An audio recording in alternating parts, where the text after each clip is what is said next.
Hello, welcome to my YouTube channel. कैसे हो सब? आज का जैसे कि हमने एक सीरीज स्टार्ट कर रखी है क्लास 12 के लिए, जिनका 2027 में एग्जाम है, उनके लिए अगर चाहते हैं कि फिजिक्स जैसी कॉन्सेप्चुअल सब्जेक्ट में 100 में से 100 अंक है, तो ये क्लास आप लोग पूरा अटेंड करना। और हर रोज मैं वीडियो बनाने के प्रयास कर रहा हूँ, डेली वीडियो अपलोड करने की ट्राई कर रहा हूं, और आप लोग हर क्लास को अटेंड करना। ओके, तो लेट्स द टॉपिक पे आते हैं।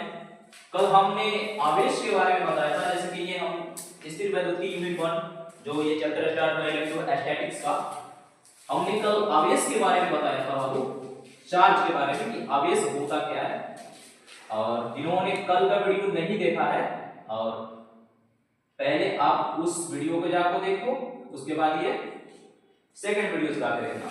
ओके, चलिए हमने कल चार्ज के बारे में बताया था कि चार्ज का कार्य क्या होता है, फील करके बताया था कि चार्ज होता क्या है। चार्ज वही होता है कि जो विद्युत क्षेत्र को अनुभव भी कर सकता है और उसे उत्पन्न भी कर सकता है, ऐसे करके बताया था कि वो चार्ज होता है। उसके बाद कुछ मात्रक भी लिखवाए थे कि चार्ज कैसे मात्रा का होगा, और द्रव्यमान के बारे में भी डिस्कस किए थे। आप लोग फर्स्ट वीडियोस को जाके देखना, उसके बाद सेकंड वीडियोस पे आके आप लोग देख सकते हो, कोई दिक्कत नहीं। आज उससे आगे बढ़ना है। हम बताए थे इलेक्ट्रॉन के बारे में कि एक परमाणु के अंदर नाभिक होता है, और नाभिक के अंदर प्रोटॉन और न्यूट्रॉन क्या होता है, एक नाभिकीय बल से बंधे होते हैं।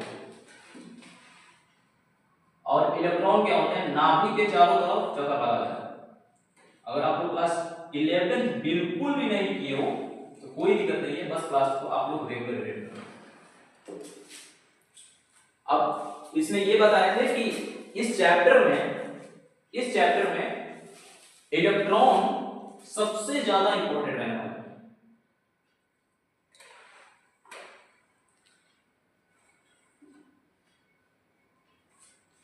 सबसे ज्यादा इलेक्ट्रॉन की इंपॉर्टेंट होगी यहां, ठीक है। एक चीज और हमने एक टॉपिक पर और डिस्कस किया था कि किसी भी वस्तु से इलेक्ट्रॉन की कमी होती है तो उस वस्तु में क्या होता है, धनावेश की उत्पत्ति होता है। किसी वस्तु में इलेक्ट्रॉन की अधिकता होता है,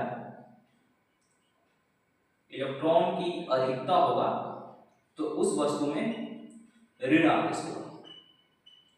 बिल्कुल अपोजिट कार्य करते हैं, ठीक है, समझ रहे हो? मतलब ये है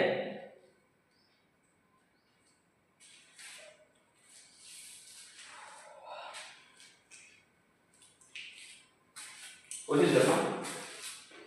हमें बताया था कि अगर कोई यहां पर वस्तु है, इस वस्तु में प्रोटॉन है, इलेक्ट्रॉन है, प्रोटॉन है, भरे पड़े।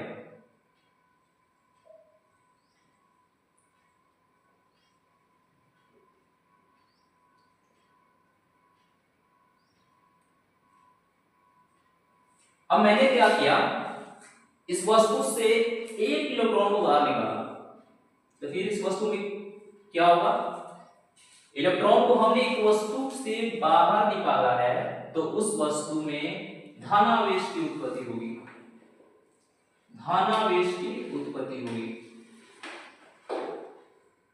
अब बोलोगे कि प्रोटॉन को बाहर क्यों नहीं निकाल सकते हैं, इलेक्ट्रॉन को ही बाहर क्यों निकाल सकते हैं, रीजन क्या है? तो रीजन बिल्कुल बेसिक सा है कि बाबू प्रोटॉन जो होता है वो परमाणु के अंदर एक नाभिकीय बल से बंधा होता है जो इधर उधर कभी नहीं हो सकता। चक्कर लगाता कौन है परमाणु का, नाभिक के चारों तरफ चक्कर लगाएगा कौन, इलेक्ट्रॉन लगाएगा। इलेक्ट्रॉन इधर से उधर जा सकता है, इलेक्ट्रॉन का मोमेंटम बदल सकता है, लेकिन प्रोटॉन का मोमेंटम बिल्कुल नहीं बदल सकता। तो बिल्कुल वैसे ही इसमें कि अगर तुम किसी भी वस्तु से इलेक्ट्रॉन को बाहर निकाल रहे हो तो उस वस्तु में धनावेश की उत्पत्ति होता है, और कहीं से तुम इलेक्ट्रॉन जोड़ रहे हो तो उस वस्तु में ऋणावेश की उत्पत्ति होगा। यहां तक क्लियर कर दिया था हमने कल। आज यहां से आगे बताना है, बिल्कुल बेसिक से चल रहा हूं, बेसिक टू एडवांस ले जाना है आप सबको, इजी टू हार्ड ले जाना है। और ये चीज कैसी होगी, आप लोग कैसे 100 में 100, 100 में 100 पूरा कर सकते हो फिजिक्स में, क्लास को अटेंड करके डेली, और प्यारा सा कमेंट कर देना है। ओके, आज का टॉपिक है ये जो था कल का। ओके,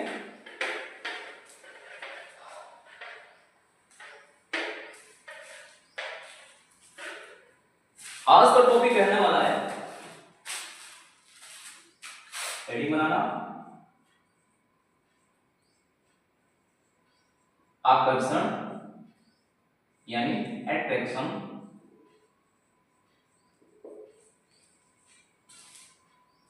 और प्रतिकर्षण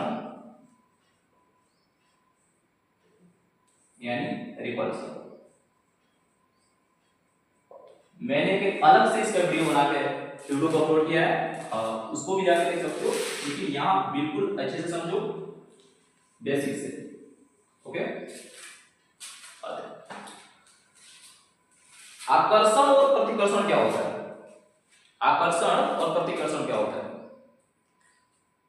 तुम ऐसे समझ सकते हो कि दो सजातीय आवेश में हमेशा क्या होगा? दो सजातीय आवेश में हमेशा क्या होगा? प्रतिकर्षण होगा। और दो विजातीय आवेश में हमेशा क्या होगा? आकर्षण होगा। समझना, ये सजातीय विजातीय क्या होता है?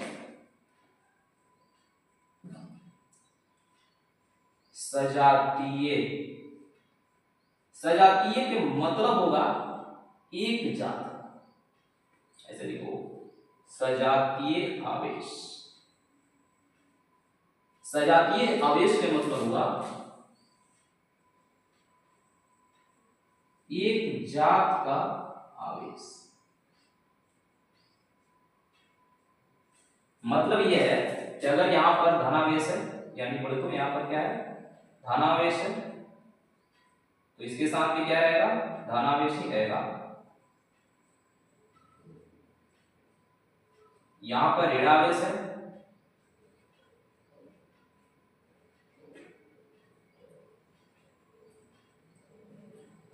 ऋणावेश, यहां पर क्या है?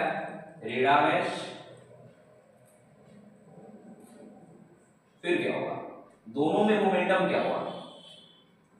दोनों में मोमेंटम क्या होगा? अब यहां पे हम कर लेते हैं विजातीय आवेश।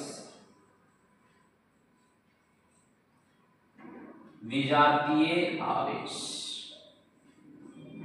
विजातीय आवेश बोले तो अलग जात का आवेश।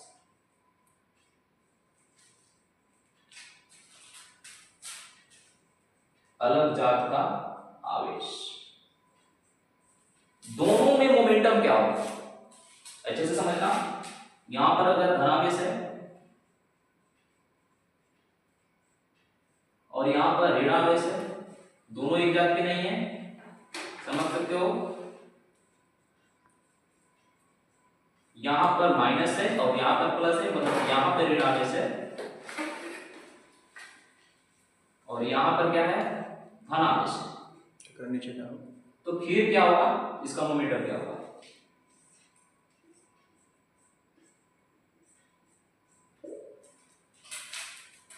समझ में आ रहा है? फील कर पा रहे हो?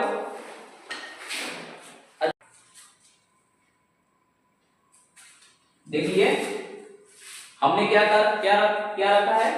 सजातीय आवेश को रखा है जो एक जात के आवेश हो। अगर तुम ध्यान से देखोगे कि यहाँ पर प्लस है और यहाँ पर प्लस है, यानी ये धनावेश है, ये धनावेश है, दोनों क्या है? एक जात के। और ये है माइनस और ये माइनस, यानी यहाँ पर है पॉजिटिव चार्ज,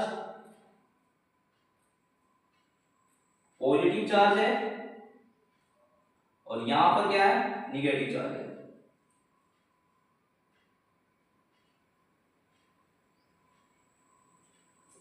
यहां पर क्या है,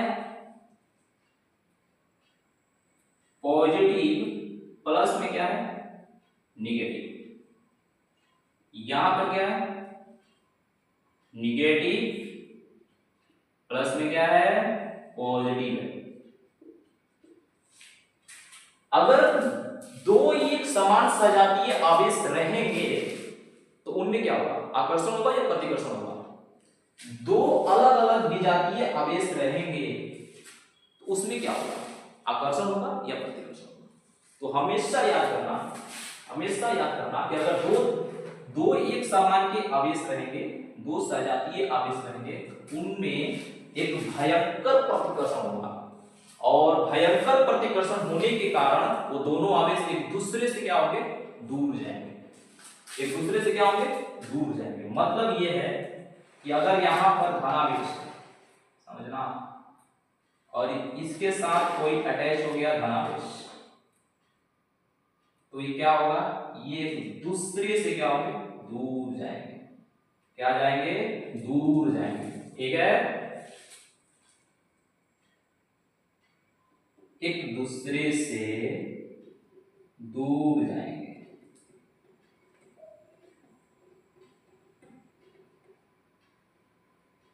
थ्योरी को समझो, लॉजिक समझो, डिफिनेशन खुद पे खुद लिखोगे।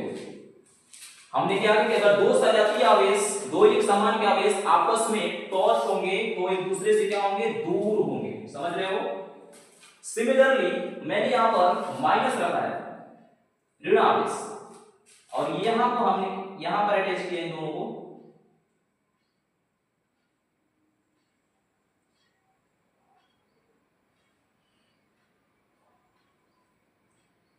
क्या करेंगे, दोनों आपस में अगर दो विजातीय, ये क्या करेंगे, ये भी प्रतिकर्षण करेंगे। क्या करेंगे, प्रतिकर्षण। दोनों एक दूसरे से क्या होंगे, दूर जाएंगे, प्रतिकर्षण होगा।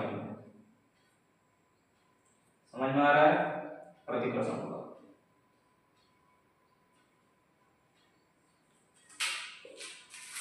फ्लो चार्ट में समझो, अगर दो धनावेश है, दोनों धनावेश आपस में टॉर्च होगा तो दोनों क्या होगा, एक दूसरे से दूर जाएगा। अगर दो ऋण आवेश है, दोनों आपस में टच होगा, ये भी दोनों एक दूसरे से क्या होगा, दूर जाएगा। मतलब कि दोनों में क्या होगा, भयंकर प्रतिकर्षण होगा और एक दूसरे से दूर धकेलेंगे।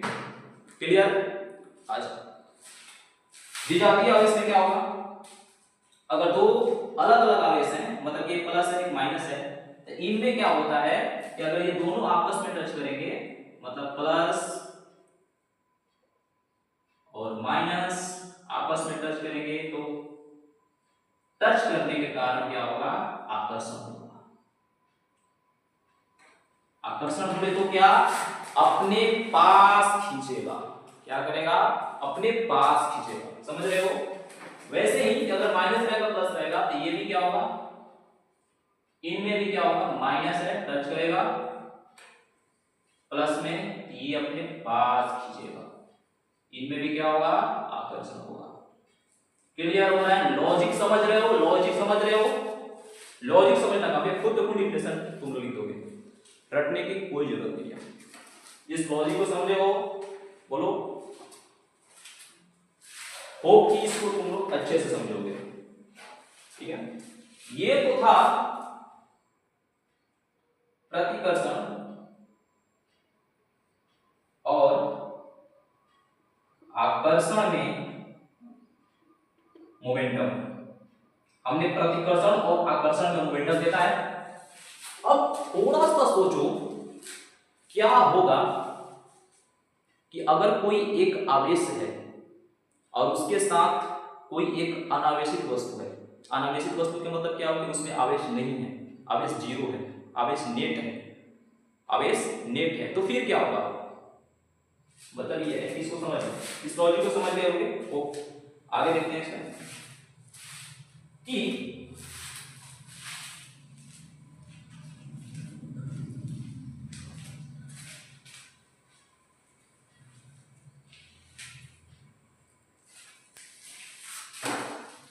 आगे ये है, क्या होगा कि अगर कोई आवेशित वस्तु, मतलब कि यहां पर धनावेश है, समझो, मान लो यहां पर धनावेश है,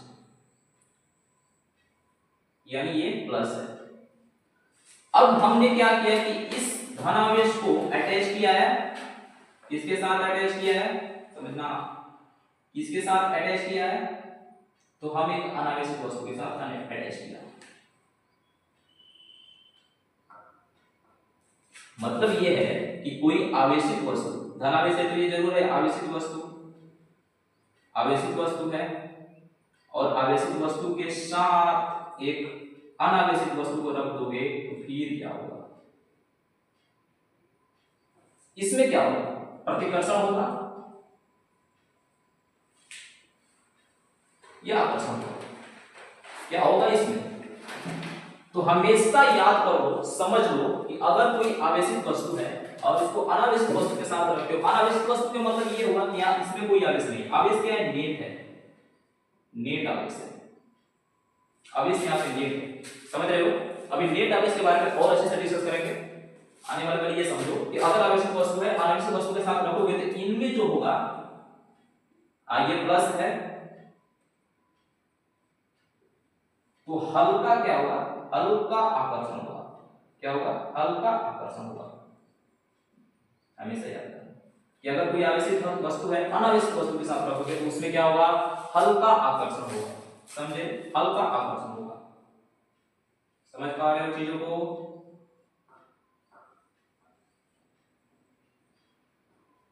अनावेशित है, इनके बीच क्या होगा, हल्का आकर्षण। सर प्रैक्टिकल करना है, कर सकते हो बिल्कुल, कोई दिक्कत नहीं है। कैसे प्रैक्टिकल करना है इसके लिए तुम्हें बता देता हूं।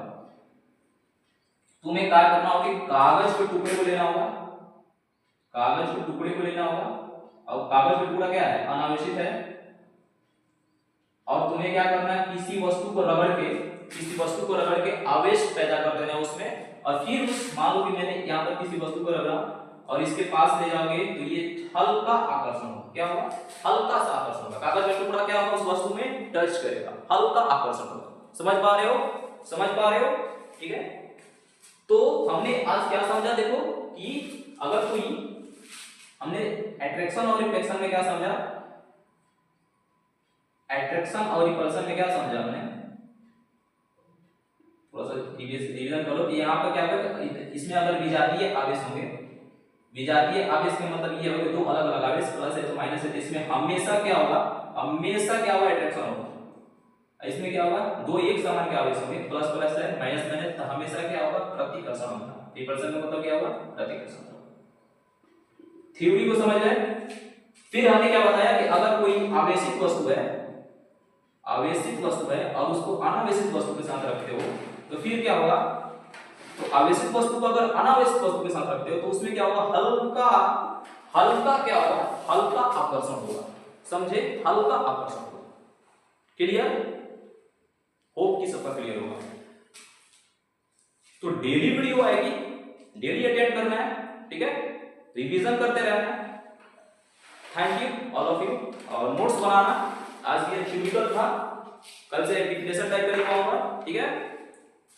सब्सक्राइब कर देना, लाइक टाइप।